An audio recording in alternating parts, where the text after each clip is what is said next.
We're back in the studio for another episode. Super excited to be here with you guys.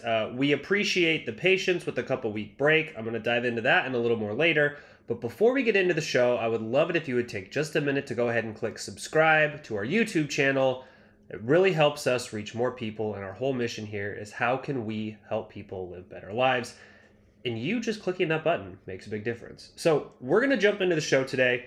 We're going to talk about two things, and it's a little bit why the podcast took a couple weeks to get out. Is one, this was a topic I really wanted to address and really just wanted to think through all my thoughts surrounding it.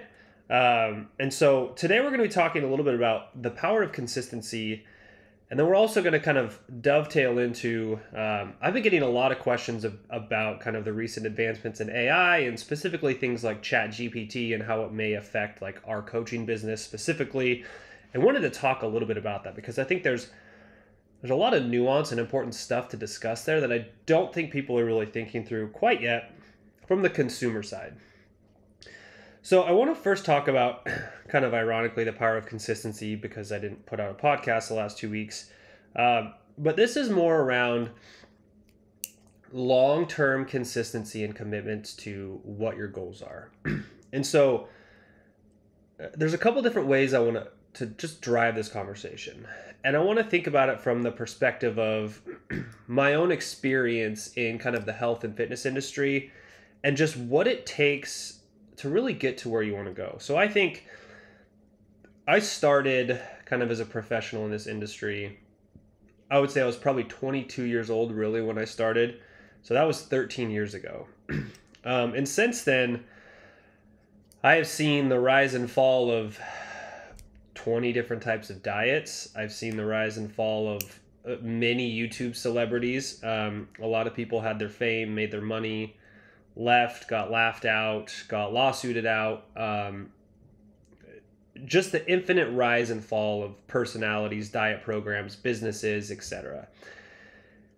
And the reason for that, I think, is kind of twofold. One is I don't think people have the right time frame on their idea for success, and I don't think they're committed to the long-term version of what it takes to build something sustainable. So when I think about, my career and what that's looked like over the course of the last 13 years, it really kind of involved a series of skill acquisition, perspective shifts, risk-taking, and a commitment to continuing the process. And so when I think about, really all of those journeys, the skill acquisition part was a big piece of it, right? Kind of the journey has evolved from, first I had to kind of build the foundational education, right? So I went and I got my kind of CSCS / personal training certification, started working with clients, started learning about nutrition, went back to grad school, went to another grad program, got my doctorate, went and did a fellowship, then continued to do continuing ed, continued to, really kind of just add my education. So it kind of started with, can I learn the basics of like nutrition science, exercise physiology, personal training, etc. Can I learn about human psychology and communication? Then when I wanted to build a business, like, can I learn sales? Can I learn marketing? Then can I learn leadership? And then can I learn strategic thinking, planning? Can I learn patience? Can I learn all of these skills that can stack? And what is the order to do that? And can I have a 10, 15, 20, 30, 40, 50 year time frame? Now, the other piece that dovetails into that's in addition to kind of the skill acquisition over time and having the right mind frame, is making the decisions that allow you to continue to pursue your goals for a long time with your life, right? I think about the financial decisions that I made when I was 22, 25, 27, 30, 32, 34, and now 35.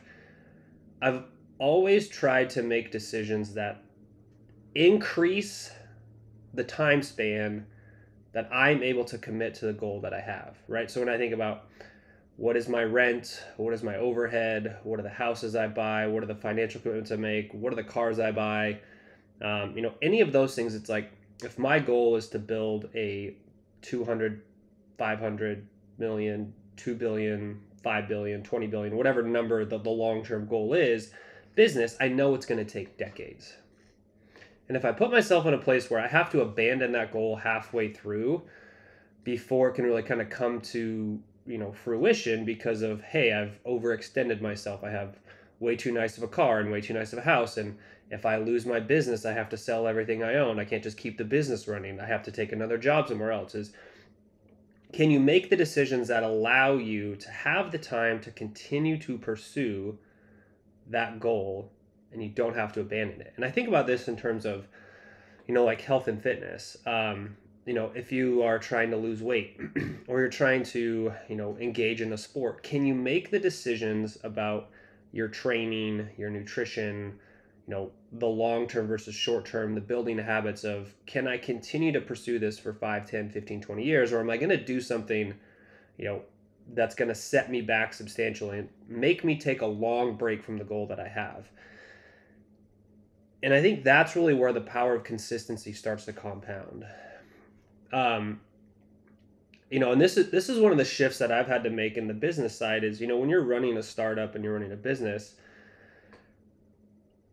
you have to really think about getting results quickly. Like, you have to start generating revenue really quickly. You have to start creating clients really quickly. You have to start building systems. You have to start just doing all these things very quickly.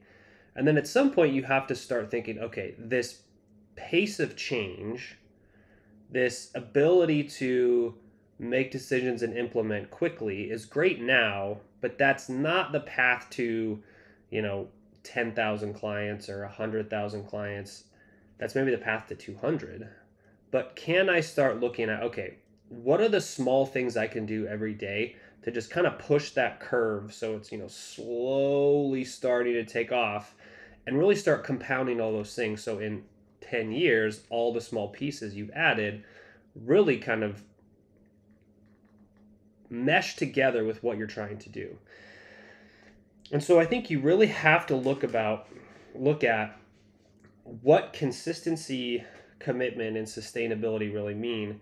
And that's not, it's not the kind of current adage of like, embrace the suck, do hard things, commit. It is that a little bit, but a lot of it is, are you making the decisions that actually prioritize your goal, right? Are you committed to, hey, this is my long-term goal? Can I make the decisions that actually align my actions today with 10 years down the road? Or am I making decisions for today that are not 10 years down the road? And that's a big part of what it really means to understand the long-term vision. And this really kind of dovetails into a little bit of the next topic I wanted to talk about. And this is kind of a couple fold. One, it's kind of this, I really wanted to talk about this kind of really rapid kind of rise and deployment of what they're calling artificial intelligence. So these natural language models, kind of everybody is really using right now is kind of ChatGPT or AutoGPT. And I've had dozens of people, message me and say, hey, like, have you checked out ChatGPT? And you can just like say, hey, create me a meal plan, and it'll create it. And it's like, is this going to replace all of your coaching staff?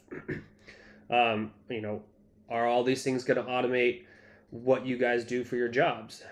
And here's my perspective on how we think about kind of AI, ChatGPT in kind of, and I'm going to apply this to most service-based businesses, specifically service-based businesses that deal with working with humans on behavior change.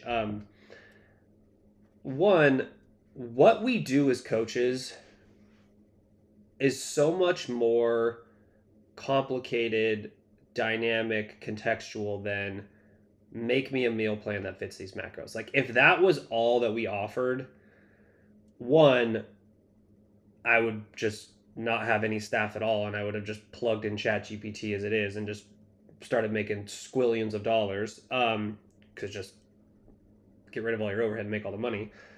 So first of all, what we do is way more complicated than that. Two, this is probably the most fundamental and profound thing.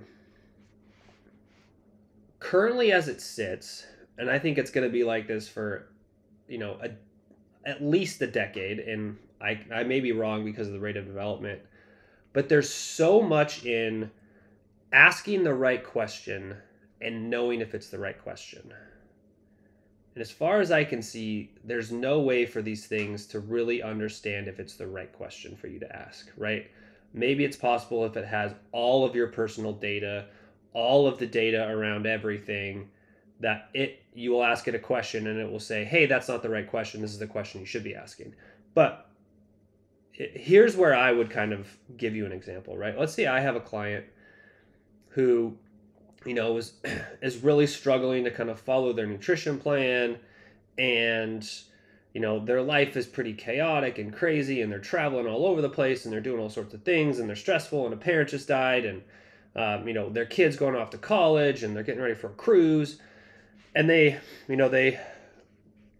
in their check-in they say, hey, like, I really just need a meal plan for the next 2 weeks to get me through this, because like I can't think about cooking, right? You ask that to an AI and it's going to just spit out a menu and a meal plan. It's probably going to give you a grocery list, and it's probably going to say, hey, go to this grocery store. These items are on sale. You'll save 28%, and you'll need exactly this, and here's all the recipes, and I mean, it'll do everything, right?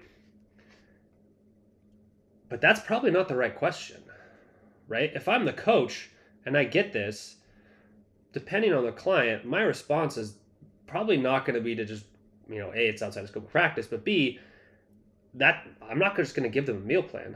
It's going to be like, hey, I totally understand, like, this would probably simplify some of the things that are going on in your life right now. We can totally do that. Won't be a problem. We can provide it. But what I'm really hearing is we need to find better ways to handle super stressful situations. We need to develop some systems. For you right now, probably having a very strict meal plan that you have to try to cook and follow, because I know for a fact you're going to get a phone call at 3:30 one day because you're an attorney and you have to deal with something, so you're not going to be able to make your meal plan, and you're going to have to, figure it out on the fly. Let's actually start thinking about long term. Let's start working on some systems. Let's not stress out about doing this perfectly this week. Like, let's really think through, what are the solutions to your problems? What are your actual problems right now? Let's have a conversation. The AI is not going to know to ask that question, right? It's not there, and it's not going to be there. And I don't think it's going to replace the kind of emotional quotient that we as humans have when we get on a call with our client and they're telling us something, but we can see with our eyes, our ears, our experience, like the body language of, like, something is way different than the question that they're asking. And that's really what I would say 99% of the value of coaching is. I mean, right now you can just Google a meal plan, like, go for it. So I think that's the big piece. One of the other things that I think people need to really think about as we start to employ these things, because I know for a fact there's coaching companies that are already outsourcing their coaching to AI. Makes sense from a business perspective. You make way more money, less manpower. But what do we do about wrong answers? How do you know as a client it's the wrong answer? Who's liable for the wrong answer? Who says, oh, shoot, I'm sorry, that's not correct. Let's fix that. Who proactively is overseeing all these things? If it is not legal for anybody other than a registered dietitian to provide a meal plan, how come AI gets to provide meal plans with zero oversight, right? No context of anything. You could even probably put in all the medical conditions, and it's probably still not going to get it perfectly accurate. You're going to follow it. You're going to have some sort of episode. Do you sue Google? Do you sue Microsoft? Who's liable? And so I think that there's a lot that's not being considered on the contextual aspects of these things. And that's a little bit why these are going to be great tools. Like, we're probably going to have, and we're currently working on integrating some of these tools on the back end for our coaches to basically get better answers faster, but they still have to be the filter. They still have to know if it's the right question to ask. And they still have to be the person who's able to take the responsibility to say, hey, this is not the right answer. These are not the right questions to ask. Here's the context. Here's why I'm going to give you this answer, but you should not implement this because you need to run it by your physician. You need to do it by these things. And so I think what we're actually going to see is the power of people helping people and people connecting with people, and most importantly, people listening and actually hearing what people's problems are is going to become substantially more valuable because information was already commoditized, right? I look at our Facebook group, all the tools we provide on our website. If you just want information, it's free. I'll give it to you for free. I'll give you every article I've ever written. I'll give you every lecture I've ever given. You have access to the courses we've created. If you want access to the completely unedited, books I've drafted, I'll give you those. Information's commoditized. What's not commoditized is the critical thinking, the problem solving, and the experience. And so I want to talk a little bit more about that because this was an interesting experience and conversation I had. We're building a garage right now because currently cars are parked outside and we get so much snow, and I have to get a snowblower because I'm getting way too old to shovel thousands of feet of snow in the winter. And so we had a contractor come out and we were kind of laying out the building and where everything goes. And, he was like, hey, do you know where the utility lines run underground? Like when I'm digging, I don't want to, cut the power lines or whatever. And there was a couple interesting aspects of this conversation that really got me thinking. And I was like, hey, I don't know exactly, but I remember when they were building the house, here's where the trenches ran. I think the sewer line goes here. And we were kind of walking the property, and he's like, oh, well, here's where the trench was. And I was like, how do you know that? He said, well, if you look at this dirt is trench dirt. It's been dug up. I can tell by the consistency. I can see that this is where the trench is. And so I was like, that's pretty wild that I looked at that and I just had no idea. I just figured it was hey, when they smooth all the dirt out after they got done building the house, it's just dirt. He's like, no, this is where the trench is. Turns out it's 100% where the sewer trench was, the trench where the sewer pipe was. And so then we were talking, and he was like, hey, here's the things we're gonna have to think about as we're tapping in the water lines into the sewer. And I was like, how have you learned all this stuff? And he said, well, I've made a lot of expensive mistakes in my life as a contractor that they're just pieces in the memory bank. And when you are, and I'm just going to speak specifically for Macros Inc. here, maybe this is a sales podcast for our coaching.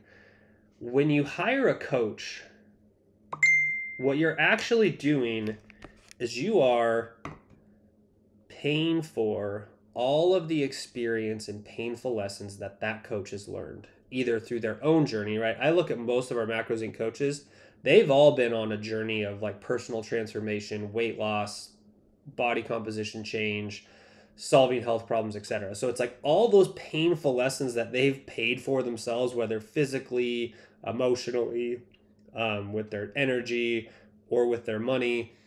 You're paying for that. And you're also paying for all of the experience that they've learned from all the other clients, right? It's pretty remarkable when you can sit down and you can have a client and you can think, oh, I ran into this exact same issue with a client almost identical to you 7 years ago. Here's how we solved the problem. And you save yourself 6 months of guess and check, right? It's sort of what the other day I had to write an article for NASM, for one of their blogs. I sat on their scientific advisory board and do some writing for them. And it was I think I had to write a 1,500 word article. And it was a Saturday morning, and I got up and I just sat down and I wrote it in probably an hour and a half. And my wife was like, how did you write that article so fast? Didn't you have to do research? And I was like, it's just, and now at this point, 15 years of just knowledge that I have spent. Every article I've ever read, every article I've ever written, every textbook, every course, every conversation, every conference, like my ability to take all those thoughts and put them on paper in an hour and a half is the result of a decade and a half of just thinking and learning. And judgment, right? Knowing what audience I'm writing to, knowing what questions I've had before from readers, knowing my judgment of what is the current narrative in the industry, what are things that are going to excite people to read. And so the experience and the judgment are two major things that you should actually care about when you're trying to solve a problem and you're going to an expert, right? AI is great. It's going to have amazing tools. It's going to make us super productive. This is really going to be a massive change in the way that a lot of I'm just going to call data management and database services are provided, but it's not replacing human judgment. It's not replacing human experience. It's definitely not replacing empathy and caring and understanding and reading body language and context and looking below the surface and kind of that just human emotional connection. And so I think as you, either as a professional listening to this or as a consumer looking for help, just remember that information has been commoditized. Really care about what actual value, experience, judgment is. That's what you're looking for.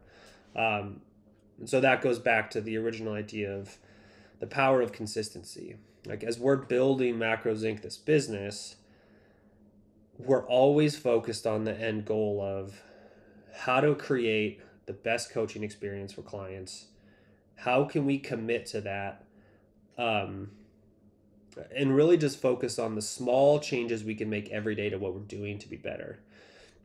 And the last thing I'll leave you with, kind of regarding the power of consistency, and I wish I had this quote off the top of my head. I had it on my phone and I meant to have it on the podcast, but we were watching this training video in one of our company meetings. I think we were doing our monthly meeting. We were doing some continuing ed, and Heather Cole, our chief administration officer, she shared this video with us, and I think it was called Give Them the Pickle. It had to be a 1987 to 1994 corporate training video. And it was just a video all about customer service, and the title Give Them the Pickle was about this customer who called in and was upset that the pickles they used to give away for free in their store they were now charging for. But one of the lines that he said was something along the lines of there is a huge amount of honor in consistently providing amazing service for other human beings. And I think that's one of those things of, as we continue to kind of move forward through this very weird period in human history of, if I just look at since probably 2010, right? Google has changed the way we do things. The internet has changed the way we do things. The pandemic has changed the way we do things. Moving everything online has changed the way we do things. AI is going to change the way we do things. But your superpower in life, in business, is really going to be there's honor and magic in consistently providing amazing service to other human beings. So that's what I'm going to leave you with, guys, today. This podcast should drop in the next couple days, which doesn't mean anything to you because I'm recording it and you're going to see it when you see it. But I will also be back for next week. We already have that episode written and scripted, so we're not going to go on another couple week hiatus. But very excited to be back in the studio. Thank you guys so much. Again, hope you enjoyed your time with us. Please leave us a like, subscribe, comment, and we will see you guys next week. Take care.